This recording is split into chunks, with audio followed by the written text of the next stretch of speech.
Hey everybody, it's Russell from the Case For. I'm here with Dan Bern. Dan was the first guest on this podcast, and now he is the first repeat guest. So, Dan, my debt of gratitude to you grows every day. Thank you so much. Great to have you. Great to be on again. Great, great. Last time I had you on, we talked about the list. It was the Baseball Writers Association of America ballot list. This year, I've got a new list with some of the same guys, and I figured we could just talk about it because some of the guys on this list you have songs about. So I thought maybe you had some, personal knowledge or affinity for some of these players. So yeah, every Let's see. Who do I have songs about that's on this list other than the ones that because I last year I did the entire list in song, yeah, yeah. which which I didn't get to this year. I'm just I, wondering who I have. I was Who I gonna have. say, Yeah, I go was gonna ahead. say you don't have to write a new song every time you come on. Well, I So appreciate that. yeah, yeah. No, that was great. So I was gonna say you can always just do the same song, different like Woody Guthrie style, same song, different melody, change the words a little bit. Nobody ever noticed. So Yeah. so you had Andy Pettit's on the list, and I Oh, guess we'll right, start with him. Yeah, you have your song, "Come Back, Andy Pettit," from Doubleheader. So right. I figure there's no better place than let's just start with Andy Pettit. We'll just go through these guys one by one. What are your thoughts on Andy Pettit in the Hall of Fame? Well, in general, so um, you know, when I know that there's a debate, and we talked about it quite a bit last time. The whole PED Yeah. issue. Um, and I know it's especially when it comes around to Hall of Fame ballot time, it's a big thing on people's minds. Um, Now, if I let that go, if I just put that aside for a minute, Yeah. and if I look at this list, um, it becomes to me just, three names just stand out. And if we're talking about the truly, truly greats, Yeah. who, if I go to Cooperstown and I go into that room where all the plaques are, and I want to see the greats of the game, I mean, it becomes very clear at looking at it that way. There's three names on the list that, to my way of thinking, are Hall of Famers. Okay, and that's A Rod and Manny and Yeah. Pettit. Yeah. I mean, that's that's the list. That if I look at this list, those are the greats. Oh, sure. Everybody else, get in line and maybe get in line pretty far back. Yeah. In fact, so I think maybe since we last talked, or maybe it was I don't quite remember when it was. You probably do, but at some point, uh, um, they decided that Pete Rose was now, Yeah. I guess, because he's no longer with us. Seems kind of a cruel joke in a way, Yeah. but they decided that Pete Rose was eligible. And maybe when would he actually show up on the ballot? From what I've seen, it's not going to be for a while because, and it's funny because I think I need to do a Pete Rose episode now. The way they have those, they used to call them the Veterans Committee. Now it's the Era Committee, and they've got them pretty much regimented over the next few years. So it would have to be, I know the Era Committee ballots break down by eras. So Uh-huh. this year there was guys from like the 80s, 90s. Next year it's managers, umpires, which is always fun.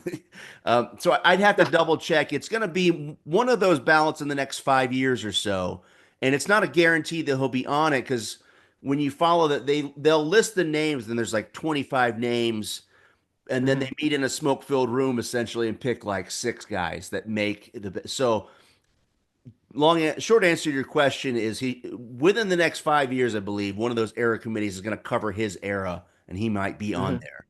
And I mean, then I was surprised actually that because of that new ruling or whatever, I thought he was going to be on this list since he hadn't ever been considered before.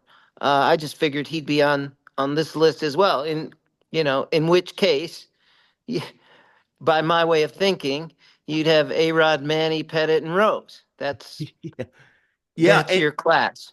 it's funny you say that. Like it's it's uncharted territory here because normally you go onto a baseball writer's ballot right after you retire for 5 years, but I mean he's been retired for what 40 something years. So yeah, Right. it would be an era committee ballot. I guess the base he can't go on the baseball writers ballot because they have some pretty strict rules. There's more flexibility with those era committees, which is why, some people say, oh, they just vote their friends in. I'm like, well, there's a lot of overlooked players in baseball history. Not to get off on a soapbox, but the Hall of Fame, I want to say it was 36, 37, 38, 1938, somewhere in there. It was created and baseball had been around for, I mean, almost a century at that point. So there was a backlog of people getting in. you know, it's a whole separate story, but yeah, the way that the Veterans Committee has been set up is to sort of look at some of the overlooked players, especially 19th century dead ball players, players in the Negro leagues and stuff. Mm, A lot of deserving mm, players that need to get in. mm. So throw Pete Rose in the mix. Uh, Yeah. and Pizza Guy, you have a song about. We talked about this in the last episode.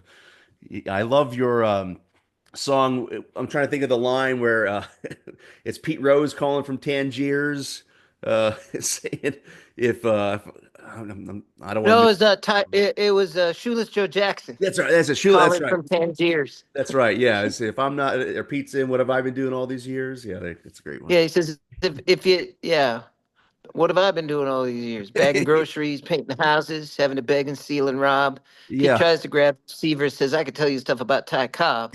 Yeah. Yeah. Yeah. I love that one. Um, yeah, a lot of crossover here with Dan Bern songs and the list here, but Pettit, yeah, I want to get back to Pettit a little bit. I want to start with him because you have your song "Come Back, Eddie Pettit." I agree. I Mm, think he's a Hall of Famer, apart from the PED issue. And to me, I don't know what you think, but Pettit is interesting because when we think of the steroid era guys, A-Rod, Bonds, Manny, these guys have video game stats. Clemens. right. But then there's like Clemens, this right. second tier of players that have either admitted or associated with that don't necessarily have the video game stats, and we're analyzing them just like we do other players because we're baseball nerds. And I put Pettit in that category with like Gary Sheffield and McGuire, where I'm hearing non-PED arguments for and against. I think we talked about this when you were on last time. Some people say, "Oh, Mark McGuire's batting average is too low." I'm like, "Come on! There's the only reason you're going to keep him out of the Hall of Fame is steroids. That's ridiculous."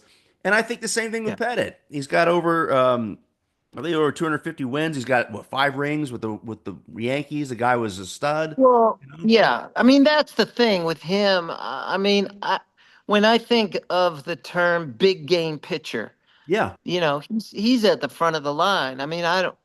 I mean, you could say, well, he had an advantage because he was with a great team, and so that's why he was in the forefront so much. But you could say that about a lot of Yankees, really. I mean, yeah, it's just the way it goes, and there's also pressures that come with playing for that team and being in those situations. And I mean, he time and time again, he was the guy that was on the mound when they needed a win, and time again, he came through. I mean, I don't know. There's just something very vivid in my memory of Pettit with him, with the cap pulled down low yeah, and yeah, that nose that looks like it's like Scottie Pippen. It's the same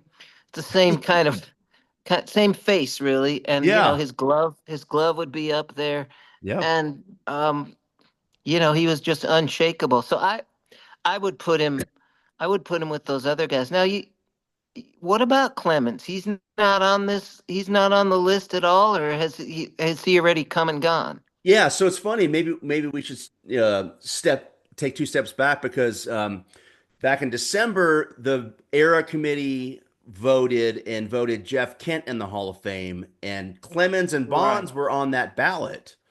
And so Right. it was interesting because we've seen the baseball writers ballot. I actually think a lot of the steroid guys are getting more traction on the baseball writers ballot, especially I think as younger journalists are out there voting that maybe, didn't grow up in the steroid era and don't remember it as, for what it is. But it was interesting that these era committee ballots, which are made up of players, coaches, executives, they didn't vote Bonds and Clemens in. So, kind of setting the tone for the future. I don't see these era committee ballots putting some of the steroid era guys in. So, you know. Yeah. I mean, well, if that's going to be the case, then I guess you chuck Ryan Braun off of Yeah, this new yeah, list we because can cross him off. Yeah, he's on this list. We can cross him off. And that's you the thing know. too. I did my ballot breakdown episode, and Ryan Braun had a good career, good stats, but I said if you're going to start letting steroid guys in, there's a long line. Yeah, there's There a is. long list of like Ryan, your stats aren't. You don't have Barry Bonds stats. You better get in line, buddy. Yeah. Um, Yeah. I mean, yeah, yeah. I mean, I think the whole thing is a little bit fluid, especially now with where gambling has basically been, fully embraced yeah, by the game and sponsored, sponsors the game. Um, I know there's still guys, Class A guys getting in trouble for um, the prop bets and all that stuff. yeah. That was Um, wild. but I don't know. I maybe I've just gotten older and I'm just tired of this fight and this constant not really knowing and none of it's proven. Yeah, So I just kind of feel like, gosh, if Harold Baines, I love Harold Baines. I yeah. used to watch him in Chicago with the White Sox. I love that guy. I love Jeff Kent. But if we got Harold Baines and Jeff Kent and we don't have Bonds and A-Rod and Clemens, it just starts to feel a little ridiculous. A little It's bit. like Yeah. what are we celebrating really? Yeah, it's crazy because I'm kind of with you. I've said this before on my podcast. I'm just kind of tired of the argument and the debate. I get it. And at the time, it was controversial. And, Hmm. I think of that quote from the movie Lincoln. Daniel Day-Lewis says, "Time is a great thickener of things." I don't know if Lincoln actually said that or if it was just where they came up with the movie. But as time goes on, I kind of feel the same way as you because at the end of the day, these are players we grew up with watching, and I still have fond memories of Mark McGuire and Jose Canseco and Barry Bonds, and like these were players I watched, and I'm kind of with you. Like I understand the Hall of Fame and the character clause, et cetera, et cetera. But when I'm looking through my baseball cards or telling memories of baseball, those are the guys I talk about. Yeah. Um, Yeah. I went, It's like who did we go to the ballpark to see? Who did we get in line and pay money and stand up when they came up to the plate and yeah, you know I mean yeah it feels a little bit hypocritical in a way to like have these draw these lines and feel good about ourselves to keep this guy out or that guy out and let this guy in and you know we're we're trying to remember the greats of the game. yeah, yeah, That's what this whole exercise is about, I think, so that these guys aren't forgotten. And it's I mean, if we don't put Beltran in the Hall of Fame, for example, if we don't put him in the Hall of Fame, he's not really going to be remembered. That's just 10, 20 years from now, we're not going to be talking about Carlos Beltran. it's fair. Yeah, And to try to erase the very memory of these true giants of the game. I mean, how can you talk about Babe Ruth and Otani in with any perspective if you don't have Bonds in there, you Exactly. know? Yeah, and it's funny you talk about Beltran because I've done an episode on him, and I've said then I'll say it again. I think his stats are Hall of Fame worthy. But again, when you think of players from that era, that stand out as the Giants, he was kind of playing. I'm thinking in kind of Pujols and Miguel Cabrera's era, like those are kind of the guys that stand out for me as the Yeah, Giants of that era, that's and right. and that's fine because you mentioned Baines and. I grew up in the 80s and the 90s, and I remember Baines, and he was a good player, but I would never have said Harold Baines is the star of Right. that era. Was he ever the best player on his team ever? I don't think so. Maybe on the White Sox for some of those years. Maybe a couple years. Yeah, but he was a consistently very good player, and he's certainly, and that's what's interesting about the Hall of Fame. It's like there's multiple ways to get in. He's someone that had very good career stats and had a great reputation as a slugger, and that's kind of one way to get in. And that's sort of like Beltran. He's got some pretty impressive career stats. Before I forget, I've told you, I promise I won't quiz you on stats. I've got some stats in front of me. But Beltran's one of only four players in Major League history with 2,500 or more hits, 400 or more home runs, 300 or more stolen bases, and 1,000 or more walks. The other Wow. three are, excuse me, Willie Mays, Yeah. A-Rod, and Barry Bonds. So Right. there you go. That's okay. That's good company. Yeah, And longevity. He really, what did he play? 20 years? He yeah, played a like long 20 time. years. Yeah, exactly 20 years. Yeah. Yeah, played forever. And yeah, that's one of those things. I see him as a Hall of Famer because you put up those stats and you're in that category. But I would agree with you. I talk about the fame factor on my podcast, which is why I love having artists and musicians and so sort of having the fame factor. I've mentioned this Yeah. before in terms of the fame factor. Do people write songs about this guy? Is it someone that kids Great, have? great point. Yeah. Yeah. I don't know if kids use lunchboxes anymore, but when we were growing up, you had a lunchbox with Steve Garvey or somebody on it, or something. Uh, I, Yeah. I just never felt like Beltran had that notoriety. And in fact, the only notoriety he had was part of that Astros cheating scandal, which I think he got dinged a little bit from the voters, but he's going to get in. I mean, that I'm not condoning what the Astros did, but a lot of players have basically said, "Hey, we've done worse and just didn't get caught." It's kind of part of the sign stealing. It's part of the game. I'm not defending it, Yeah. but Yeah. I mean, I think in another era, what they did would have seemed, I almost want to say honorable or cute yeah, or quaint or something like with now they talk about the tipping off Bobby Thompson and and the Giants when they were on that incredible run in 51, yeah. and nobody's going to go back and say that Mays shouldn't be in the Hall of Fame because maybe he had some pitches being tipped when he was a rookie in 51. Yeah. And that's funny because that's a story that you hear about, but I would say you got to earn, the pitch tipping. There's a great story. I'm probably butchering it, but I think it was one of Mantle's last home runs. He was in, I believe it was Oh yeah. Tiger Stadium. You heard this story? Yeah. And I forget Yeah, who was. was it McLean? I think it was McLean. Yeah, and he pulled the catcher aside and said, "Hey, I'm going to grease him." And Yeah. I think he said something to Mick like, "Just look out." I think yeah, I think he like nodded to Mick like here it comes Yeah, and and Mick, you I've know. seen some interviews with Mickey, and like like two or three went by, and Denny's like, dude. So he was like, oh, this is legit. And then the next pitch hit like a 600 Yeah. foot, whatever. Yeah.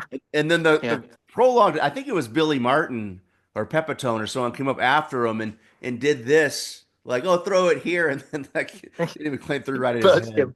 Yeah, yeah. So, but it was like it's Mickey Mantle, and the whole thing was like, this is his last time here.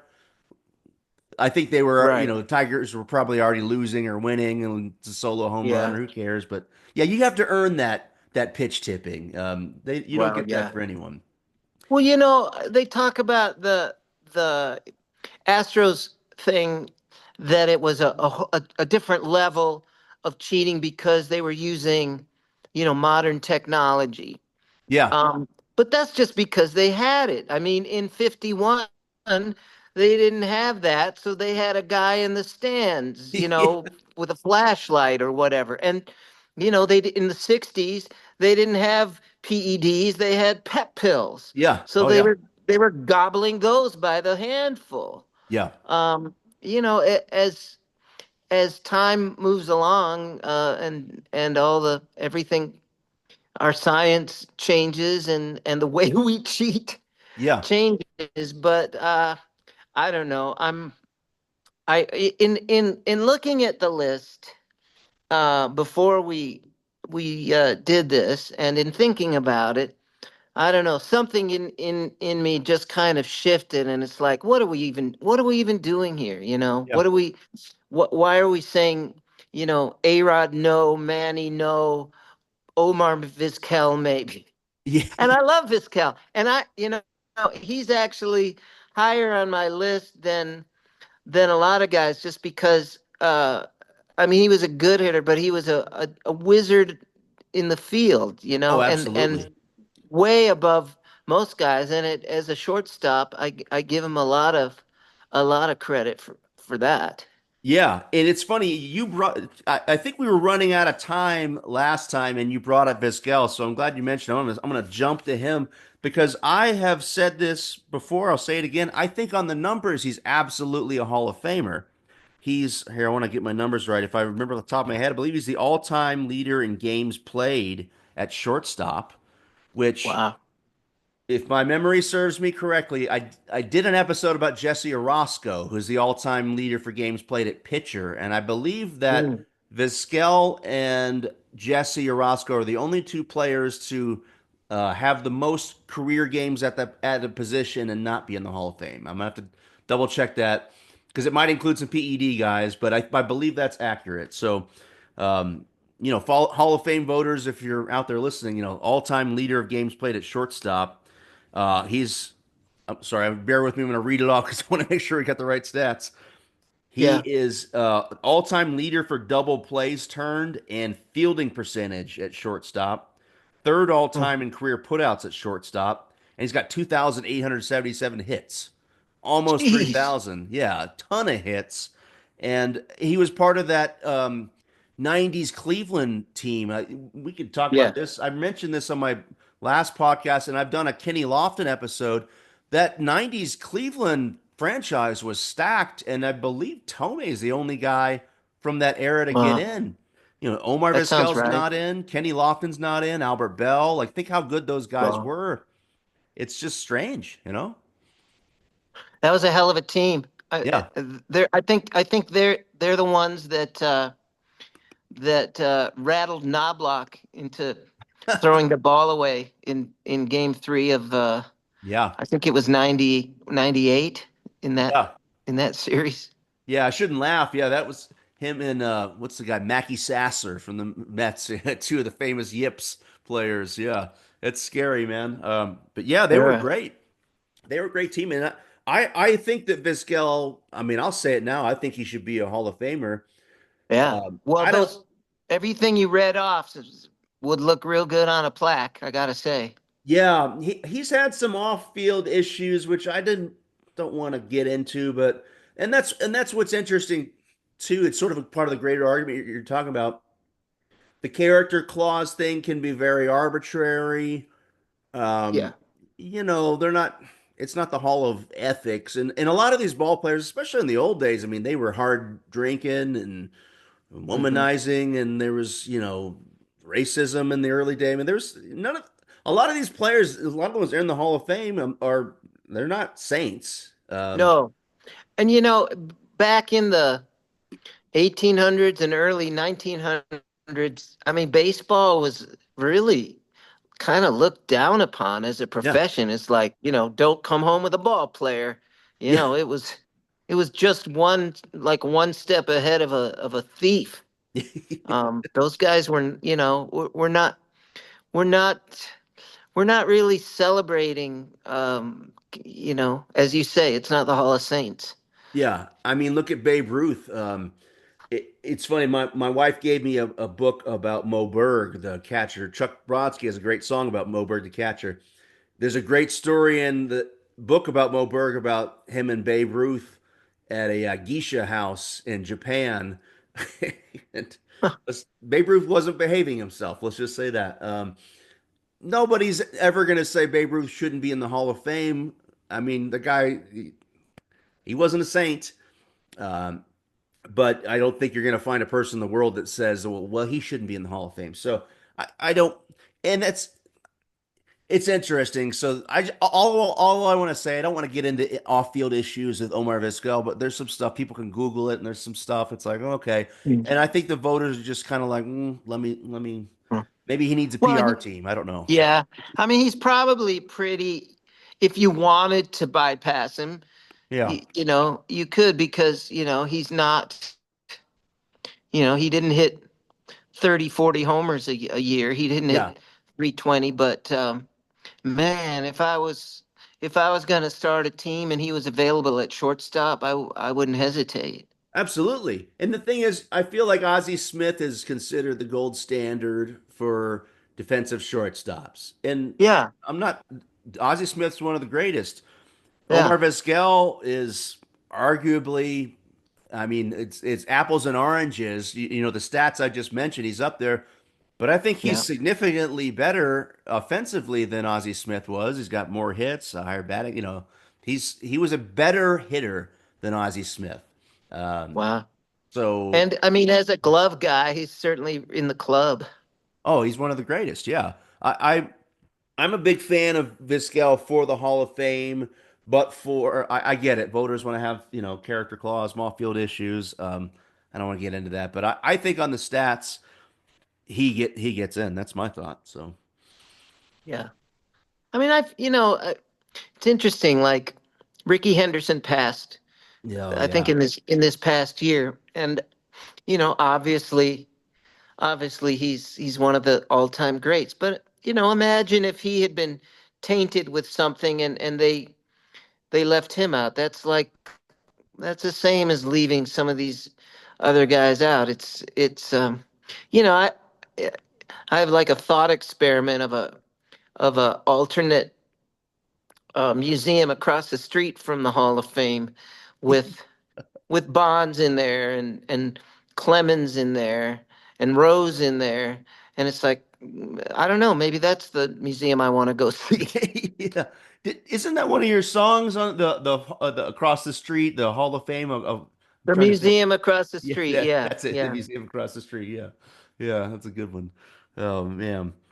Well, yeah. So I'm, if we don't get to everyone on the list, it's okay. But I wanted to hit some of the highlights. We talked about Pettit. We kind of talked about Beltran. I'm yeah. curious since we're talking about fielders. What's your thoughts on Andrew Jones? Yeah. I've got my Braves gear on, so but you're not gonna upset me if you don't think he is. So I have thick skin. Well, it kind of depends on the standard. Yeah, Um, if again, if we're bypassing Manny and Pettit and A-Rod, then I kind of feel like everybody on this list can go pound sand, in a way. yeah, I looked favorably on Beltran, and I looked favorably on Vizquel and everybody else. Just in that context, I yeah. just felt, and it's maybe unfair to just look at it in that context, but I kind of felt like everybody else is so far behind that it's like, you know. But make the case for Jones. Yeah, well, the elevator pitch for Jones, and I've said this before, is excuse me, one of only four play. Excuse me. I don't know about you. We have crazy wind out here today, so my throat's killing me. He's one of only four players with 10 Gold Gloves and 400 career home runs, and the others are Oh Willie wow, Mays, Ken Griffey Jr., and Mike Schmidt. So wow. I'll tell you a funny story. I've got my Dale Murphy jersey on. I was at a Braves game earlier this year. I've talked about this in the podcast, and Dale Murphy was there. So he was like my favorite player growing up. And Dale Murphy follows the podcast, and I said, "Hey, you follow my account." We talked about the podcast, And he's such a humble guy. I said, Dale, you belong in the Hall of Fame. And he changed the subject. He said, well, what about Andrew Jones? Because he's a humble guy, Wow. didn't want to talk about himself. And I said, and this other people have said this, so I don't want to take credit for it. I said, Dale, Andrew is like Ozzie Smith with power. And he was like, yeah, all right, Ozzie. He liked it. So Dale Murphy liked that argument. For what that counts, he doesn't get a vote Huh. in the Hall of Fame. I think he should be in the Hall How of Fame. many? Well, Dale Murphy definitely should be in the Hall of Fame. Yeah, That's without question. How many Gold Gloves does Vizquel have? that's a good question. Let's pull this up. I got baseball reference here. I believe he's got a lot. Let's find out right now. Omar Vizquel has 11 Gold Gloves. 11. So Yeah, Jones is right there yeah. Andrew with Jones. power. Yeah, Um, and he played center field. And again, yeah, this is why I like to talk about the fame factor. I know you're a huge Willie Mays fan. I'm a big Willie Mays fan. I can't see it, but I've got a Willie Mays ornament on my baseball Christmas tree back there. It's way back. You can't see it. But Willie Mays himself has said that Andrew Jones was the best center fielder of all time. So for whatever, Whoa, yeah. that's that's I mean, on who are you gonna you gonna argue with Willie Mays? No, No. yeah. And maybe Willie was just being modest too, but defensively Andrew was great. And I like Yeah, talking about Andrew because I think it's an interesting scenario that you see with a lot of players, especially when it comes to Hall of Fame voting, is here's a guy like the first 10 years of his career was just lights out and then, hit his early 30s and father time comes for us all. I mean, I quit playing sports in high school. I can't imagine playing professional sports in your 30s, and his body sort of wore down and the decline was quick. So everyone remembers the mm, decline mm, as opposed to the peak. And you know, you think of players like Koufax or Kirby Puckett, who injuries caused them to retire early. They get in the Hall of Fame first ballot. You know, yeah, so yeah. that's kind of my take. Well, I mean, yeah, that the Koufax peak Yeah. is, Mount Everest. Yeah, yeah, yeah. I've said something before on the pod. I said if you're going to give someone the Koufax or Puckett treatment, you better be damn good. This isn't just hey, this guy's pretty Yeah, good for 5 years. I'm like, you need to be the I mean, best yeah, ever. or it's a Thurman Munson situation. Yeah, yeah. I'm gonna do an episode. Well, we're getting off the list, but I'm glad you brought that up because Buster Posey is gonna be on the ballot next year. I'm gonna do an episode about I'm gonna do my first dual episode. I'm gonna talk about Buster Posey and Thurman Munson because if you look at their stats, Yeah, the World Series rings, the awards they've won, yeah. it's eerily identical. I mean, Wow. so if you're going to make the argument for Buster Posey, you can't make the argument for Buster Posey without putting Thurman Munson in the Hall of Fame. And of course, the fact Thurman died, Buster Posey retired, and then, Thurman probably could have played a few more years. So, Yeah. Well, yeah. Thurman's in, isn't he? No, he's not in the Hall of Fame. He's not? No, shocking. Yeah, I believe. Yeah, shocking. Oh, I thought, wow. No, In my mind, they put him in even before his waiting period after that happened. Wow. no, they should have. They absolutely should have. And while we're on the topic of Yeah, Thurman, yeah. I mean, those two, yeah, very, very similar careers, and the fact that they were the anchor of championship teams, is definitely in their favor. yeah, at one of the two most important positions in the game, catcher and pitcher. Um, Yeah, I pulled Thurman Munson's stats up here. He was an MVP, a Rookie of the Year, seven-time All-Star, three-time Gold Glove winner, two-time World Series champ. Only played 11 years because he died. And from what I've heard of the story, that plane crash, he not only did he pass, but it's grim. I don't want to get into it, but I think from what I've heard, he was trying to save other people, and so I mean, tragic death. And I think, yeah. yeah, he should have gotten the Clemente treatment. They should have put him in right away. I think if that had happened now, I think he would have been in right away. You know. You would think so. I'm actually quite shocked that Munson isn't in. I assumed he was. Yeah. But I definitely think Posey should be. But Yeah. yeah, put them both in. No, and that's the thing. I don't think that Posey shouldn't. I'm just sort of very much like you're gonna put Buster in. I'll I don't want to get off on the rabbit hole right now, but if you line their stats up and their Hmm. MVPs and their World Series, I mean it's identical. It's eerily identical. I So I can't even imagine why Munson wouldn't be in. yeah, and well, I don't. I've always had a connection with Thurman Munson. He died within a few days of my birth. Oh wow. I'm not trying to get all spiritual or whatever, but I remember like my mom saving newspapers from when I was born and stuff. And I Hmm. was a kid, and all the newspapers were just Thurman Munson. And I was like, who's Thurman Munson? So Wow. anyway, I'll do an episode about Thurman Munson. I might use your soundbite there. Dan Bern wants Thurman in the Hall of Fame. Um, I don't know if there's anyone in particular. I'm sort of crossing names off the list. We talked about Andrew. We talked about this last time. Chase Utley. I got to put people on the spot. I think last time you were a no on Chase Utley. Any thoughts on whether Chase Utley belongs to the Hall of Fame? Well, um, I know that he was really revered in Philly, and Yeah, obviously that's where his best years were. By the time he came to the Dodgers, um, he was famous for tripping people as they as they went towards second base and yeah, starting near riots in the field. yeah, Yeah, I don't know. Again, it, it starts to feel like, what are we doing here? Is this the Hall of the Very Good, or is exactly. this the Hall of the truly great? And again, I don't want to sound like a broken record, but I feel like, man, we're leaving out the titans of the game, Yeah, and pushing them aside as though they never even existed. yeah. I mean, my God, the things Pete Rose did on the field will never be touched. No, Get 200 hits for 20 straight years, and you still got a good ways to go. Um, uh, so I don't know. So in that context, um, you know, I wouldn't put Chase Utley in.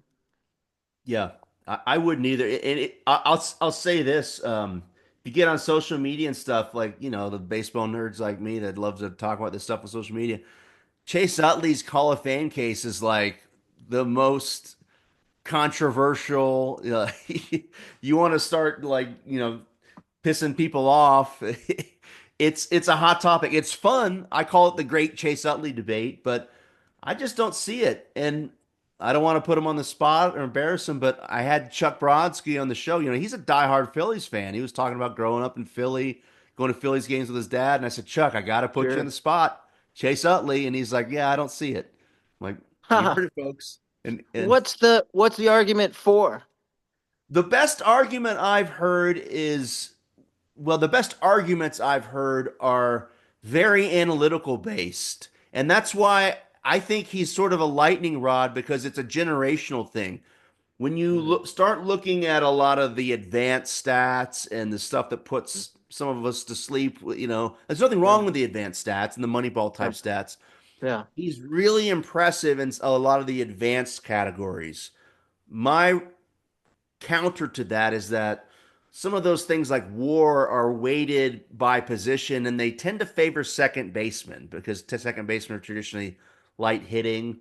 I also feel like I've said this before, you're scraping the bottom of the statistical barrel to come up with the he's Yeah. got let me people will say let me recite off six stats you've never heard before that will make Yeah. his case and I'm like I'm not saying he's bad and that gets to kind of what you're saying is with regard to the Hall of Fame, we aren't general managers trying to find value. I'm not saying, hey, Dan, we can sign Utley. He's not as sexy as this guy with a lot of home runs, but he's going to give our Yeah. team more value and we'll get more wins Yeah. out of him for less money. That's kind of what Moneyball is about. Whereas I feel Yeah. like the Hall of Fame is Yeah, big stats. Yeah. Home runs, hits, RBI, MVPs, World Series rings, stuff like that. And I just don't.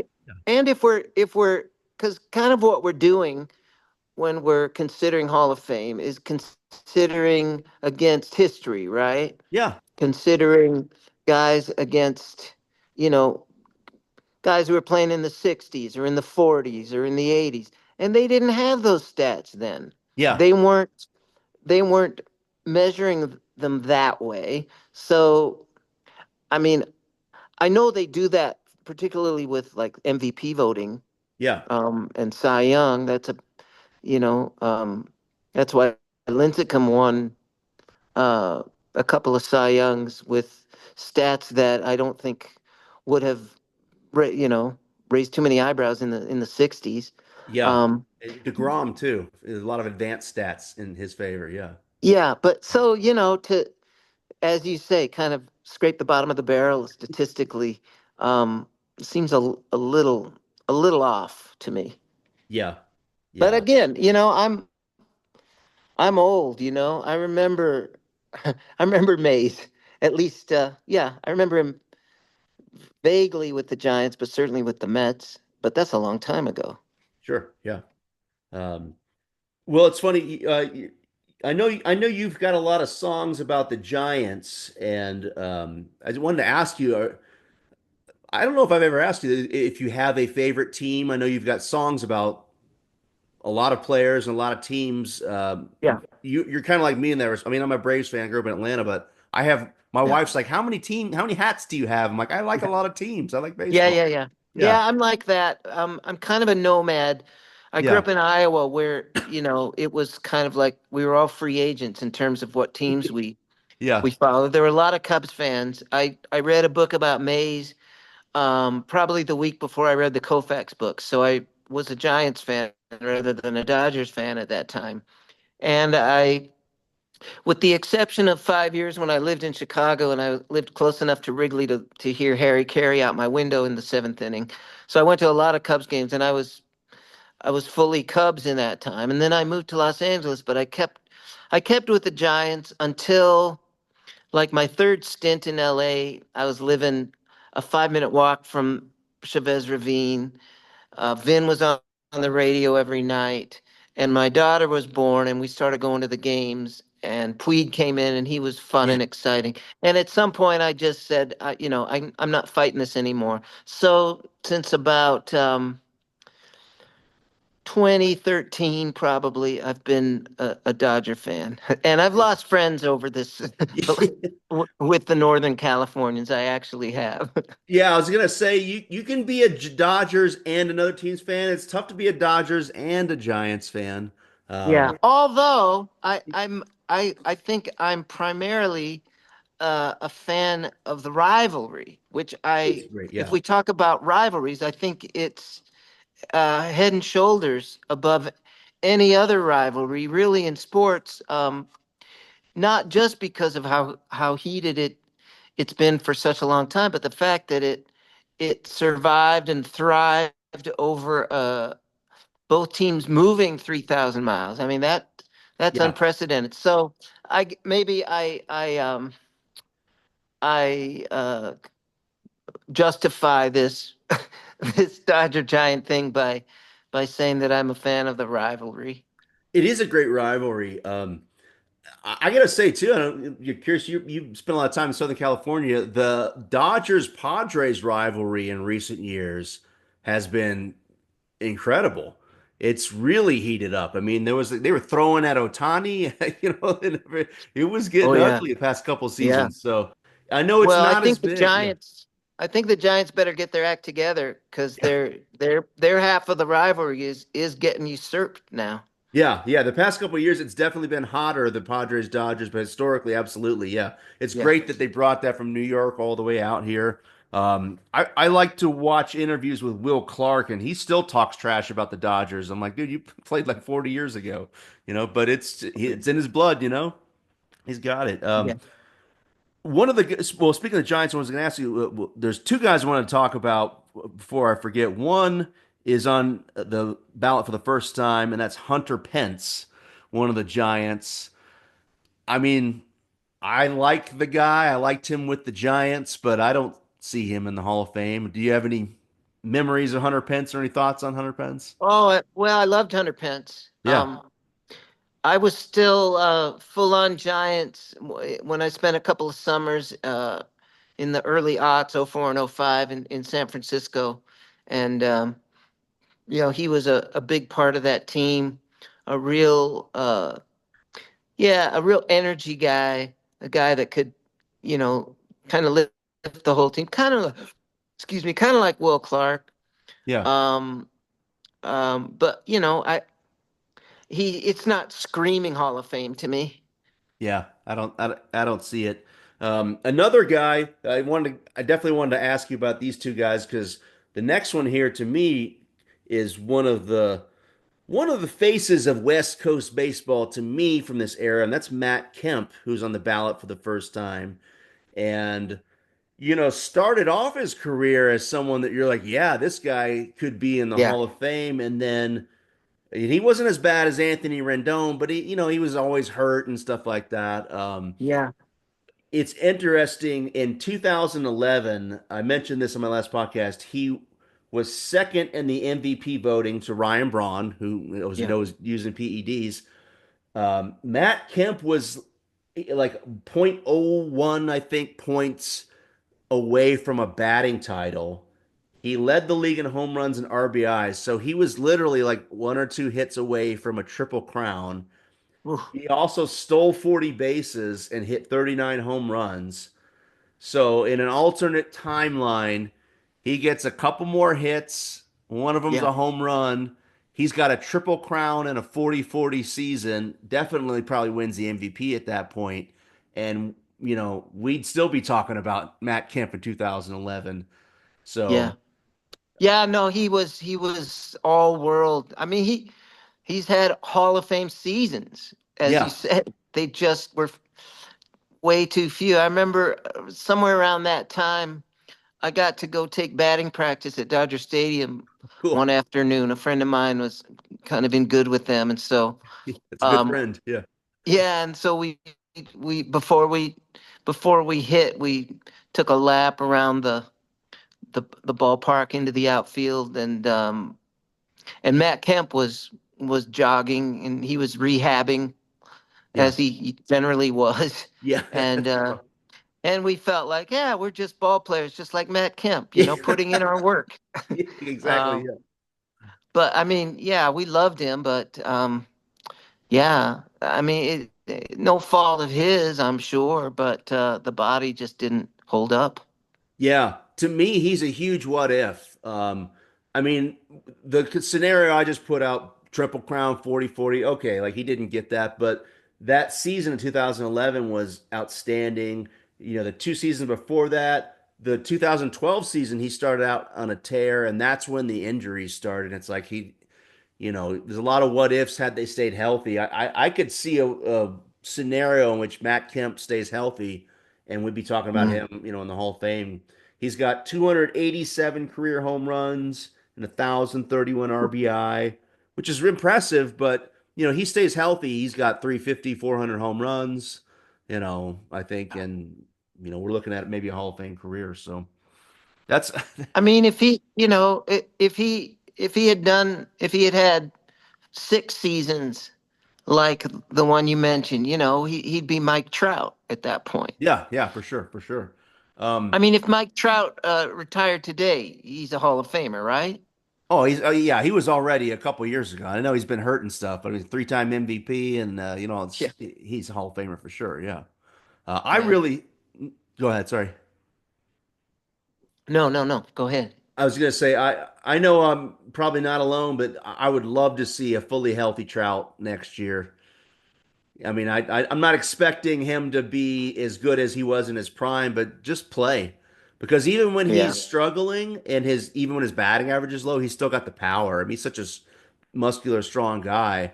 There was like a couple seasons ago, I think he only played like 100 something games. He still hit like 40 something home runs. It's like, he's able to pull magic out of places that most guys can't, He's so I mean, good. we'll never know. We'll never know with that guy. Just what the peak could have been.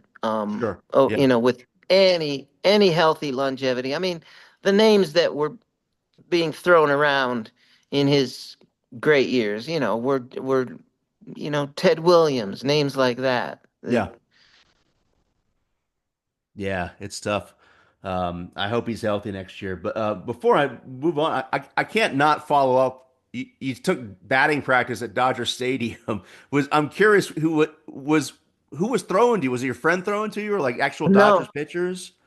it was the bench coach guy named Trey Hillman who actually had managed the Royals for a couple of years before they got really good. But he was on uh, Mattingly was the manager, Okay, and in fact McGuire was the hitting coach, and he was walking around. He took pictures with us. that's I'll so never cool. forget. We're taking pictures with McGuire. I mean, how many people have taken pictures with McGuire? And he smiled like it was the first time he had ever been asked to have his picture taken, and it really I never forgot that. And anytime, I'm not on that level, obviously, but if I'm after a show and somebody wants their picture taken, I always think of McGuire, and I always do my best you know, to really be present for that. That's But cool. anyway, Trey Hillman was throwing. He grooved us some beauties, and we all hit some nice ropes that would have been hits in a game. And Mattingly was standing behind the cage watching us. He didn't sign any of us up, which was a surprise, but Yeah. he did watch us, and I had to go and ask him something. So I said, "Hey, you ever get in there and hit any yourself these days?" And he said, "I had my shot." Yeah, that's So funny. that was cool. Yeah, I know Mattingly had the back problems. I would imagine if he tries to get in there and hack, he might be worried he's going to pull something. Yeah. Because that's the thing too. I'm curious. Were you able to get a piece of any of the balls? You get any good hits during the batting Oh practice? yeah. Oh yeah. I mean, you know, we're we're we're getting nice pitches down the middle, and Nice. yeah, I think we all came away feeling pretty good. Very cool. They grooved you, Dan. You got the groove treatment. I got the You're in the Danny mix. McClain, Mickey Mantle Yeah, treatment. that's right. Only reserved for the select few. You got it. You got it. You've made it, Dan. You got grooved. Cool, cool. We're getting short on time, so if there's anyone else on the list you wanted to talk about, we don't.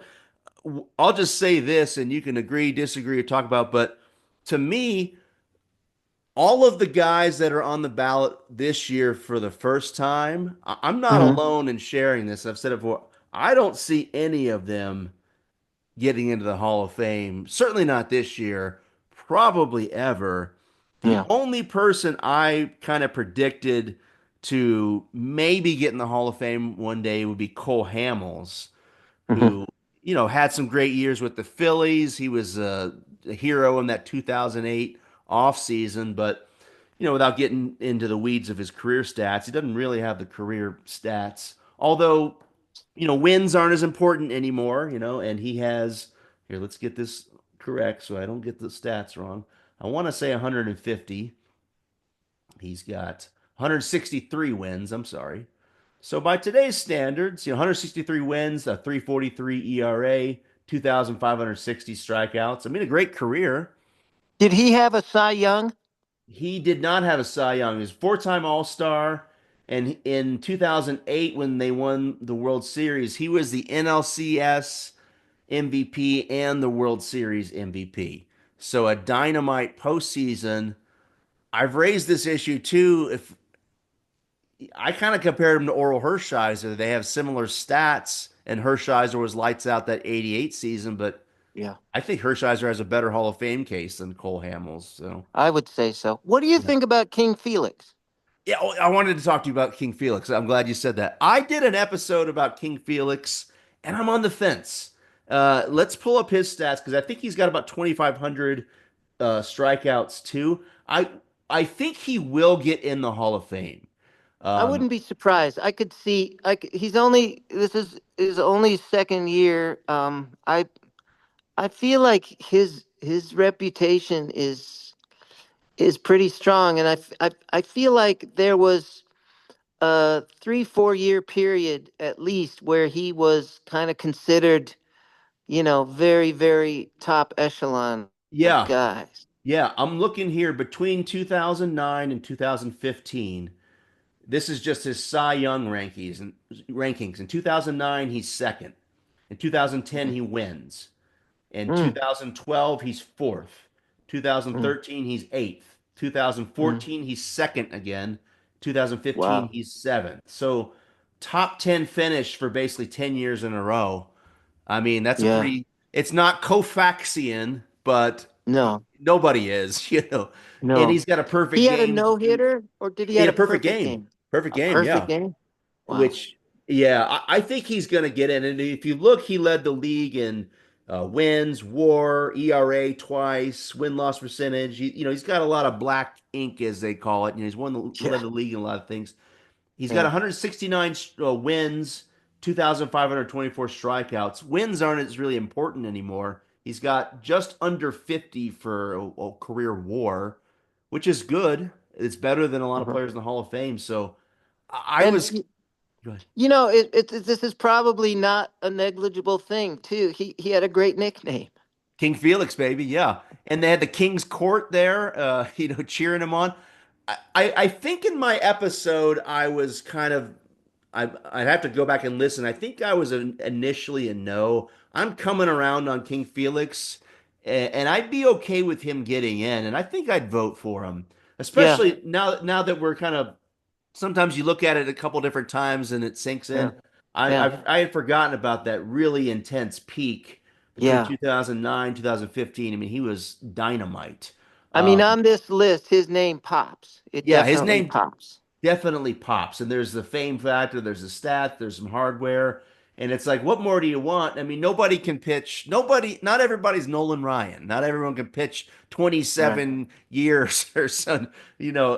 If you've got, I, I've said this before kind of with anyone in the Hall of Fame. If you've got a 10-year peak, to me, like 10 years of being one of the best, if not the best in the game, Yeah. that's kind of like my criteria, which not to change the subject, but like Andrew Jones, he had like the first 10 years lights out, great defender, great offensive, plummeted, but I'm like, he had that 10-year stretch. There's some pitchers, you mentioned Lincecum, he had a shorter peak. Or Yeah. remember Johan Santana, there was like 4 years where Johan Santana was the greatest pitcher on the planet, and then he's gone. So Yeah. uh, Another thing with Felix, um, you know, the game has changed, and there's not that many. My sense is that he went deep into the games yeah. when he was starting, and that's pretty rare now. Yeah, I'm looking at his stats in 2010. The Mariners, he led the league in innings pitched 249. I mean, that's pretty insane. That's especially by today's standards. And he had one, two, three, four, five, six, seven, 8 seasons of 200 or more innings. Yeah, 6 complete games in 2010. I mean, that's unheard of. 25 It's kind of a complete, throwback at this point. yeah, 25 complete Yeah. games for his career, which is I mean, back in the 70s, Steve Carlton would throw 25 complete games in a season or In a something. But season. I yeah, know. yeah. But by today's standards, yeah, 25 complete games, 11 shutouts. He led the league in shutouts twice. So yeah, the dude was getting mileage, and he was pitching for maybe some bad Seattle teams that said you can go another inning, right, right, King Felix. Yeah. I know we may be short on time, but tell us about Abreu. Abreu, yeah, yeah.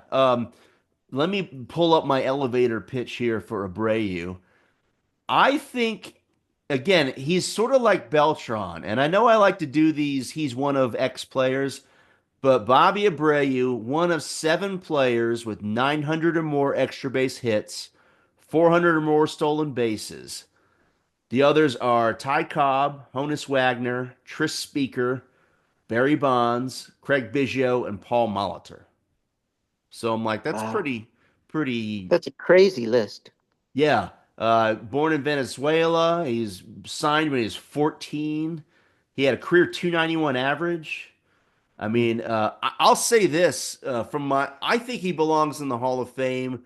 That body of work I just mentioned Yeah, is there. I would agree he's like Beltran in that if he's not in the Hall of Fame in 20 years, maybe we don't remember. His name doesn't pop, right, right.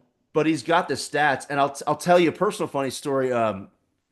Out here in Vegas. They're now the Aviators. It's the AAA team for the A's, but they used to be the Area 51s, which is a way better name. And they were for a few years they were the Mets AAA team, and they played at Cashman, which is an old stadium downtown. And it's great. I love going to minor league games because you see up and coming players and you see kind of players down on the other side. And I saw Bobby Abreu when he was trying to make a comeback, and I'd have to pull up the stats, but my recollection was that he was 4 for 4 with two doubles and two home runs.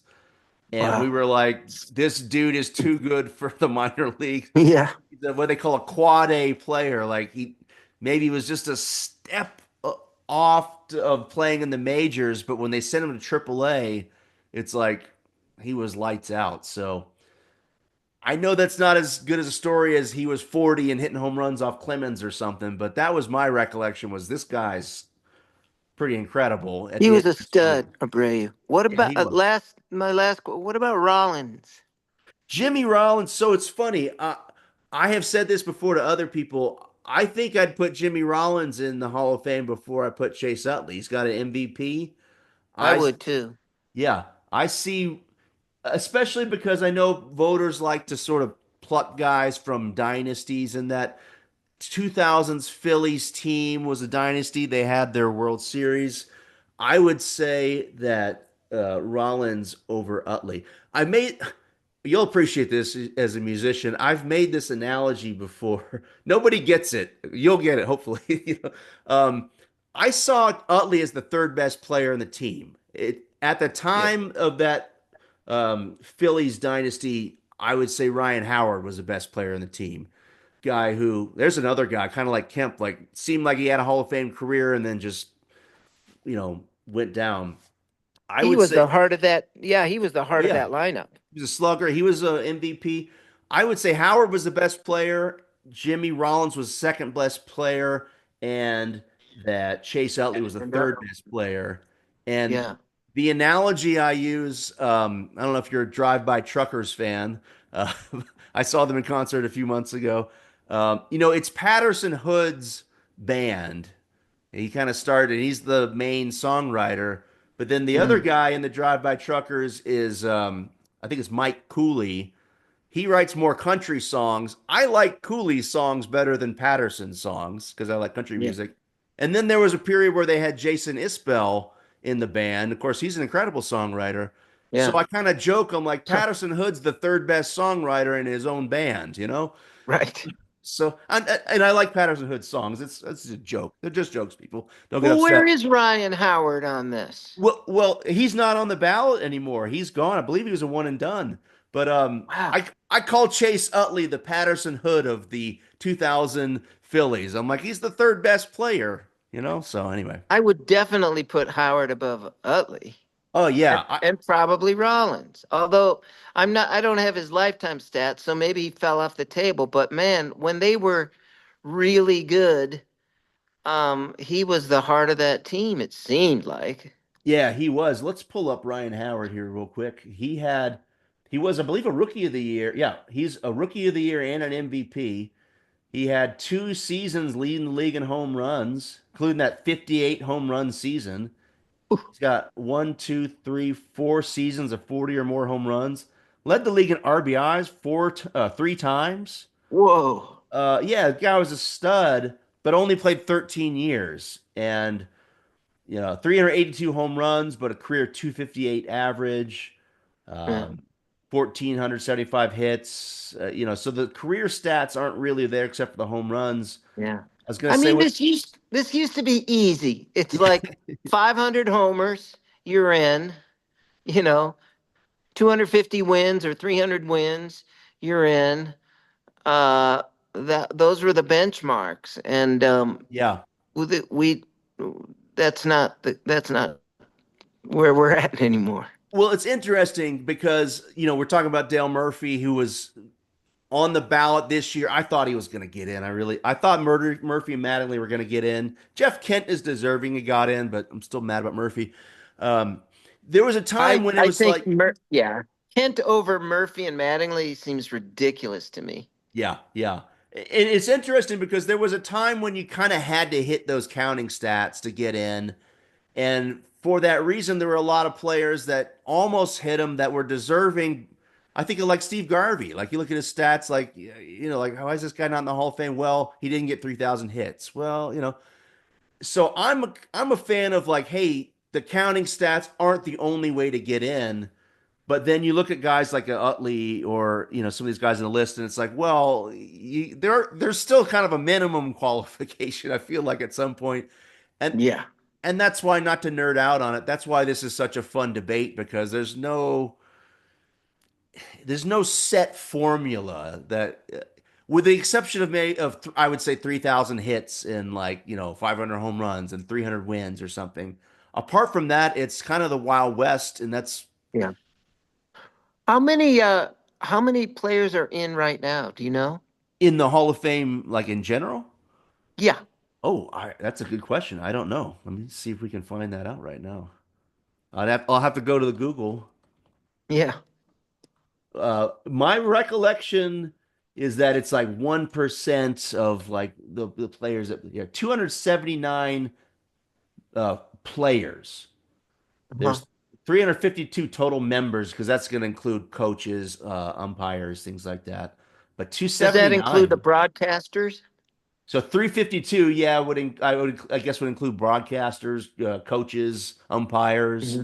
Hmm. Um, but only 279. I heard a stat somewhere that all of the players that have ever played Major League Baseball would not even fill up one stadium. It's like Yeah. 30,000 or 40,000 people or something. And of them Yeah. under 300, um, that just Are in goes the to show hall. you it's 0.01 of the 1%. You got to have something special, yeah, Yeah. statistically on the hardware, and that's why I like to invoke this fame factor and, talk to musicians, artists, like, is there something special about this person that just in an intangible quality to a player that you just say, yes, that person belongs in the Hall of Fame? And I'm kind of with you. Like, even though I think like Abreu and Beltran have the stats, they don't necessarily have that same zing, whatever you want to call it, as like an A-Rod or a Manny.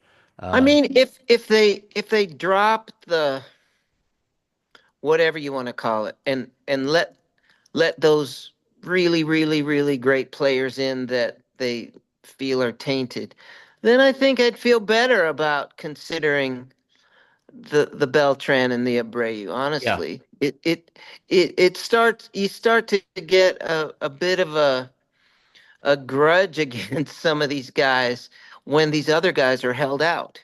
Yeah, I'll tell you, as again, I'm wearing my Dale Murphy jersey. I've been wanting Dale Murphy to get in the Hall of Fame since I was a kid. When he didn't get Yeah, in this year, I was kind of yeah, depressed. So it hit me hard. I mean, I know it's just baseball. I know it's just the Hall of Fame, but I was like, I really felt like it was his year, and I was just nothing against Jeff Kent, but I just really couldn't bring myself to be like, yay, Jeff Kent, and uh, yeah.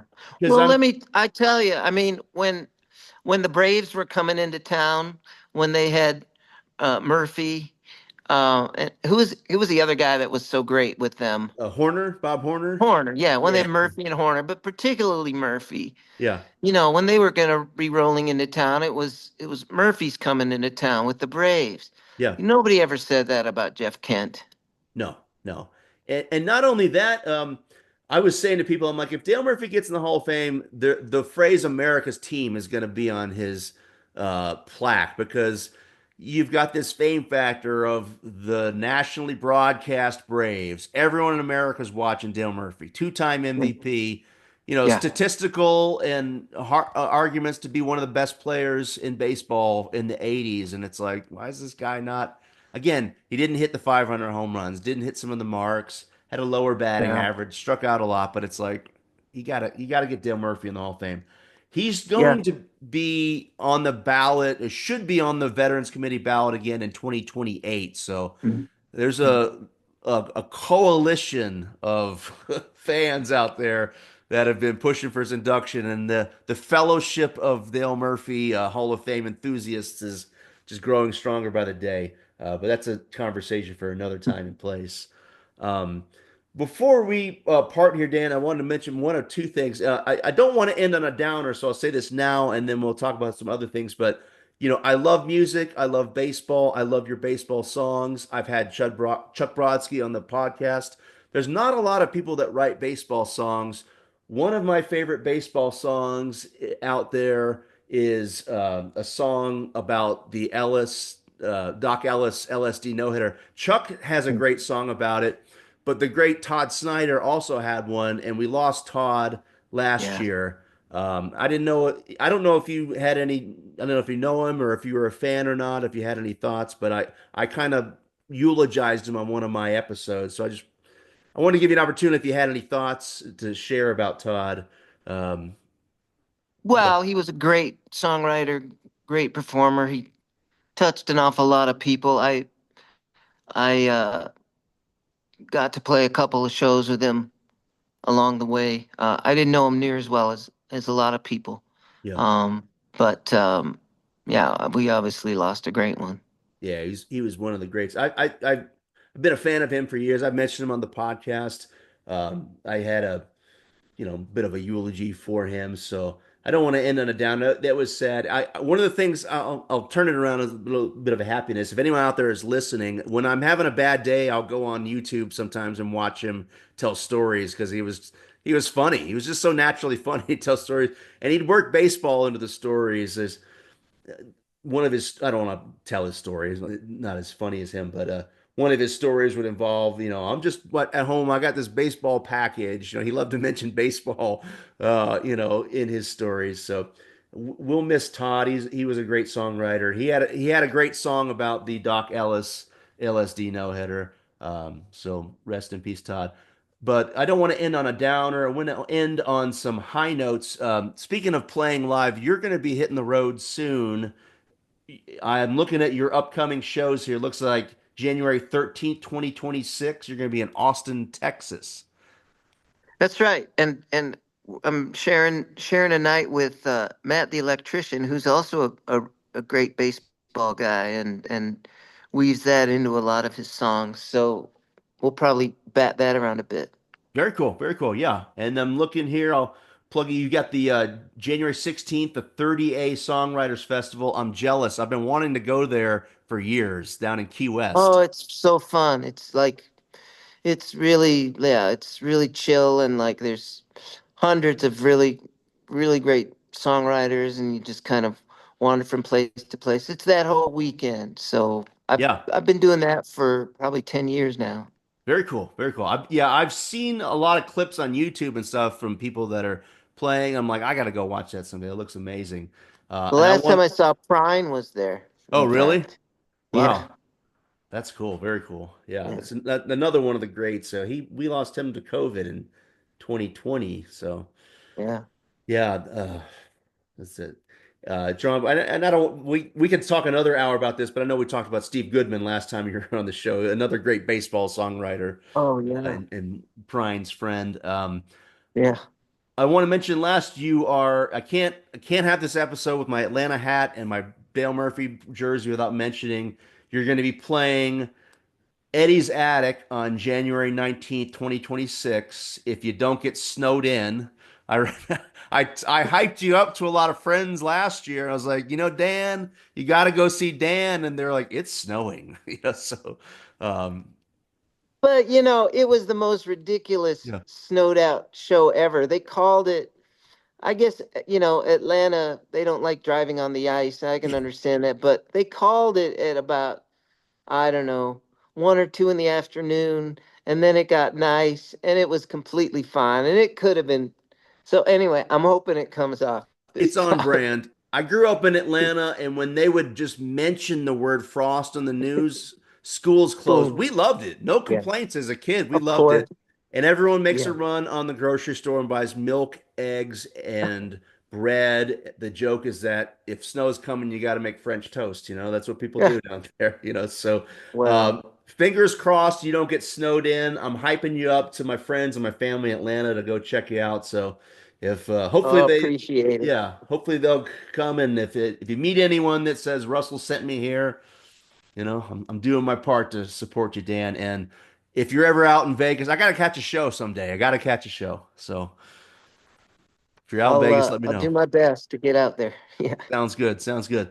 Well, Dan, I don't want to keep any more of your time. I owe you a very large debt of gratitude for being my first guest and now my first return guest. I enjoyed going through the list with you. I don't know if there's anything you want to add before we leave, or if we're at a good point to just sign off, but I'll give you the floor. Well, I think so. I mean, as you say, it's. I'm sure my Mets fans would. I mean, my Mets friends would want to probably put in a pitch for David Wright. I know he was injured a lot. I know he Yeah. was kind of the cornerstone of that team when he was right. So it's all, as you say, it's all a great conversation, and I'm glad that you're doing this and keeping the conversations going. And I really appreciate being part of it. Well, I'm glad to have you as part of it, Dan. Take care. I know you got a lot of work to do. You got to pack for your tour. Yeah, So good luck to you. Stay safe on the road, and we'll be talking to you soon, Dan. Thanks. excellent. All right, we'll see you. All right, take care, Dan. Bye. Bye.